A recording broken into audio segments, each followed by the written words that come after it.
Salt Lake sector 1 থেকে passenger নিয়ে এসেছি, নিয়ে এসে এই দুর্গাবাড়ি মেট্রোপলিটনে নামিয়েছি আমি। নামানোর পরে তো বাচ্চা ছেলে ছিল, তো বললো যে দাদা আমি বাড়ি থেকে ভাড়াটা এনে দিচ্ছি, আমার কাছে নেই, ফোনটা সুইচ অফ হয়ে গেছে। আমি ঠিক আছে যাও এনে দাও।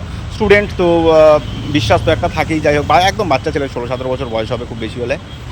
তো তারপরে ও গেছে তো গেছে, আর আসছে না, মিনিট 15 হয়ে গেছে। তো আমি অনেক কষ্ট করে ওর বন্ধু মানে যেখান থেকে গাড়ি বুক করেছিল যে ছেলেটা, ওর নাম ছিল হচ্ছে এ দিয়ে, ঠিক আছে। তো ওকে আমি ফোন করলাম, ফোন করে আরও একজনের নাম্বার, ওর নাম্বারটা চাইলাম। তো প্রথমে ভুল করে ছেলেটাই, ভুল করে বলবো না, ইচ্ছা করেই তো অন্য একটা ছেলের নাম্বার দিয়েছিল। তো সেখান থেকে ফোন করে আমি আবার এই যে ছেলেটার নাম্বার নিই, তো এই ছেলেটার নাম্বারে আমি ফোন করলাম। ফোন করার পরে ওর মা ধরলো, তো মা ধরে বলল যে হ্যালো। আমি তারপরে বললাম যে এই ব্যাপার, এখানে দাঁড়িয়ে আছি, আপনার ছেলে গাড়ি বুক করে দিয়েছে, আপনার ছেলের নাম কি? তো আমি ওর নামটা আগে জেনে নিয়েছিলাম।